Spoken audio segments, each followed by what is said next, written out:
మూడో వారంలో టోటల్గా 8 మంది నామినేషన్లోకి వచ్చినారు. 2 చీఫ్లు కొత్త వాళ్ళు వచ్చినారు కదా, వాళ్ళని ఎవ్వరు నామినేట్ చేయకూడదని బిగ్ బాస్ అయితే చెప్పడం జరిగింది.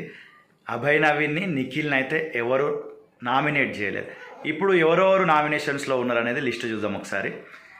ప్రేరణ, నైనిక, పృథ్వీ, మణికంఠ, నాగమణికంఠ, విష్ణుప్రియ, యష్మి, సీత, టోటల్ 7 మెంబర్స్ అయినారు కదా. ఒక ట్విస్ట్ పెట్టిండు బిగ్ బాస్. అదేంటిదంటే 2 చీఫ్స్ డిసిజన్ తీసుకొని ఎవరో ఒకరు నామినేట్ చేసుకోవాలని అన్నారు.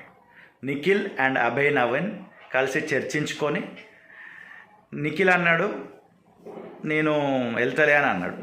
అభయ్ నవీన్ ఏమన్నాడు, నేను ఇప్పటివరకు నామినేషన్స్లో లేను కదా, నువ్వైతే రెగ్యులర్గా వెళ్తున్నావు కదా, నా స్ట్రెంత్ ఏందో కూడా నేను చూడాలి, నేను వెళ్తలే అని అన్నారు.